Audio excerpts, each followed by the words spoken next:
Good day, Mom. We are here today to present to you our case study, which is all about the facts and dimensions of HMO or Health Maintenance Organization. As for our first presenter, he will present to you how we extract the data from the Excel, the Oracle, and the first area of interest. Hi ma'am. I'm John Carlos Tabesa and ang gagawin po natin is maglilipat po ng data from your tab your uh, Excel file to Apex. Now, the first step is go to the app builder and choose the create, and it will magaganto. Just the from file, pwede kayo mag-drop or choose a file. Then, i-click lang po natin tong file nyo, open.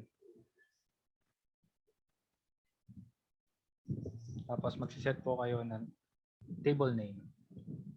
And the table name will be tb underscore digital underscore services. Yan. Pwede niyo po i-configure yung table, ay yung columns per table. Yan. Ito po yung column name and yung data type nila or column type. Save changes. And save load.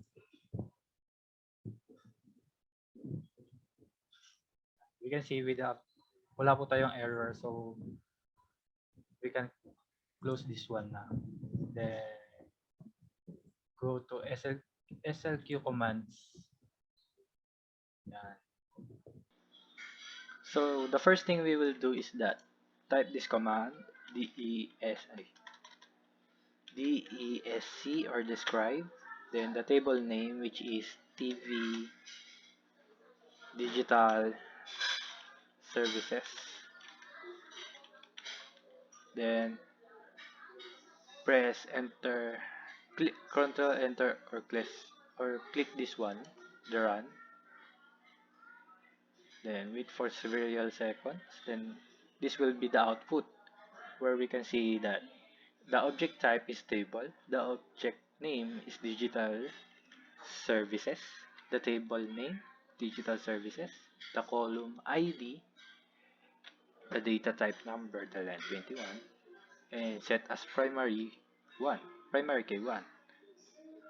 And these are the columns for our data.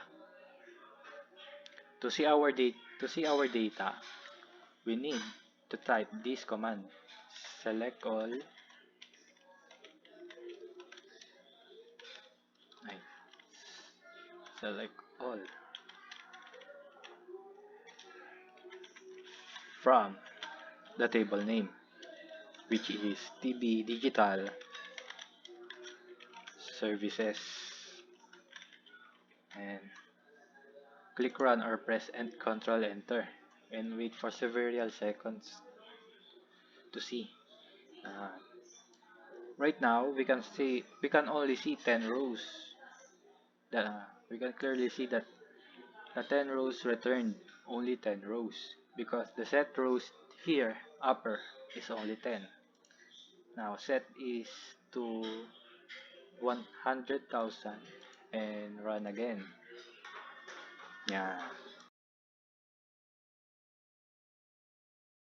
Ito na.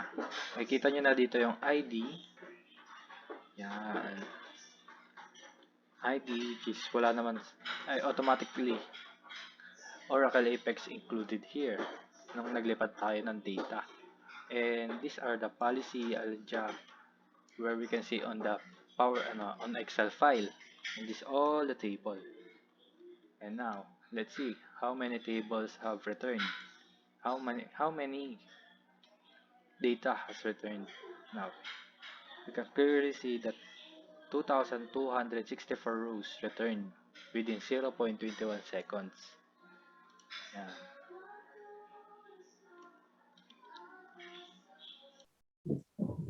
proceed our area area of interest. For utilization profile, we o- we only need this command. Yan. Just copy paste it. Yan. Select distinct type, relationship, count, claim number, and sum incurred. The distinct is to select only uh, only one value that multiplies. The type, relationship, claim number, and incurred are all the columns. And these columns are from table what we created the TB digital services. And we set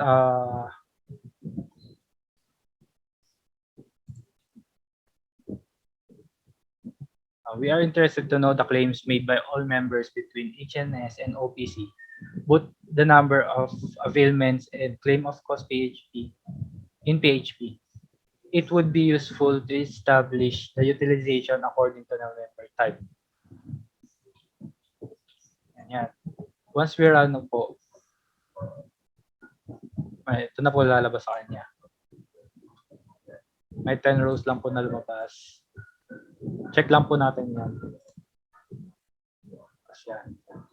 Overall, 17 rows ang lumabas dun sa table ng TB Digital Services na nagpapakita ng HNS and OPC. This one. Ito rin po yung sinelect natin. Type, relationship, count claim, the number of claim.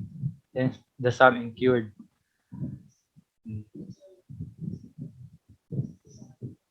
Naka-order po rin siya sa base sa type. Kung HNS and OPC.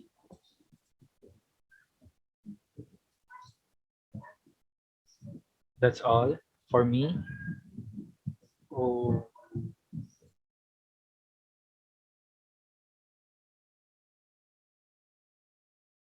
Tackle about the second and third area of interest. Abalos. My name is Zachary Abalos, and I will explain to you our next step in our activity is the summary of claims. The information to determine who among the categories of the medyo naglalag sa aking view yan.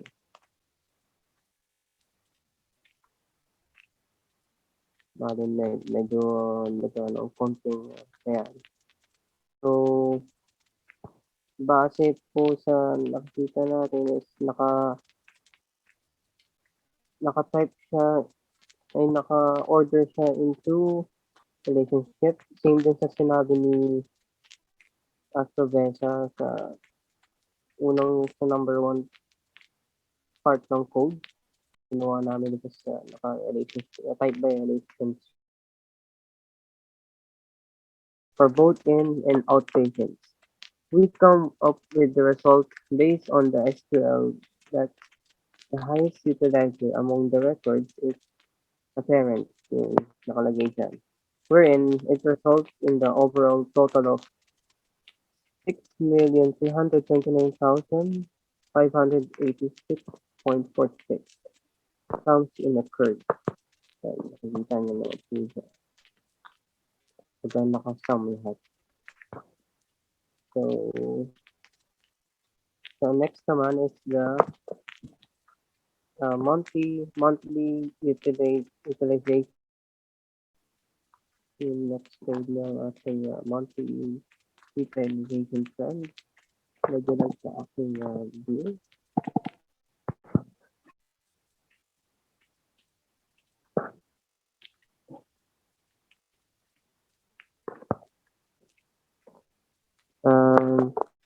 Bali, sa next output natin is Select distinct month of date then as month sum incurred as claimed month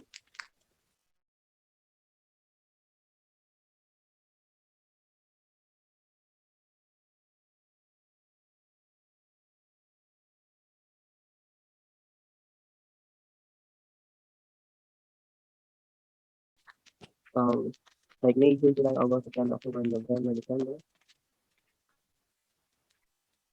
This is basically yung mga claims sum ng sa mga monthly utilization.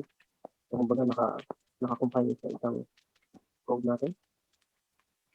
Let's go to adjust system.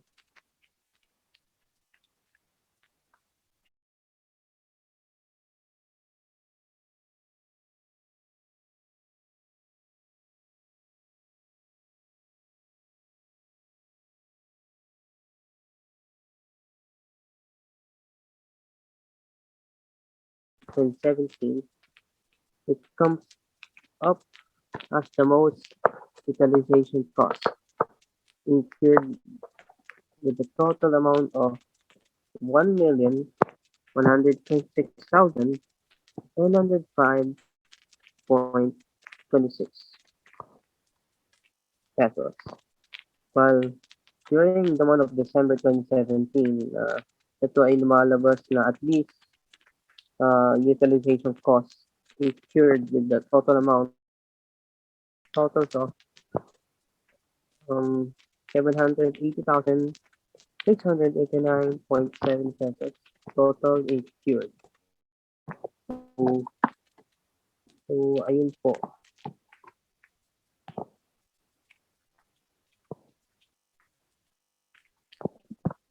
Let's go back to Jasmine Flores on stage. I will now present the fourth area of interest wherein we will identify the top illness of out and in patients in terms of the number of claims and the amount paid.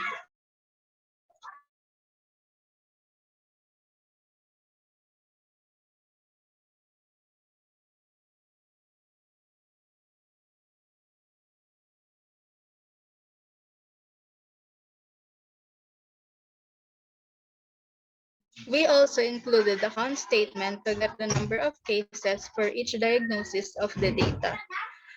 As for the amount paid, we use the sum function to identify the overall total as well as the total claims for every month. And for our work statement, we select the month of dates from May to December to get the output for each cases. We use group by statements to specify the result of each for the type, diagnosis, and the months. And lastly, we use the order by statement to sort the result of diagnosis in descending order for us to know the result of the top illness from the overall data. With the output given by the SQL, it results the total number of 1,236,658 pesos for all the 136 members being infected with the disease. The next top illness resulted to urinary tract infection, site not specified, as it average treatment totals to 846.93 pesos and a total of 81,305 for all the 96 members with the disease to be treated properly. Next.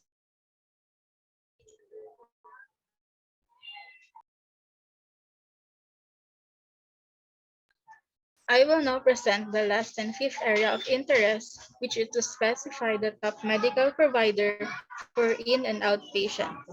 We extract the data first from the outpatients and we use the select statement to get the data from the type rows and the hospitals provided. With the count statement, we use it to specify the number of hospital for the outpatients as well as its corresponding hospitals in descending order for us to know the result for the top medical provider. Next code.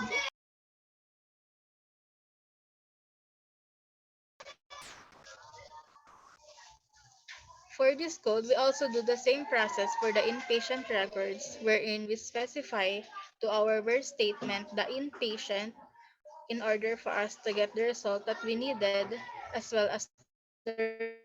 As a result, the top medical provider for inpatient, we listed the top three.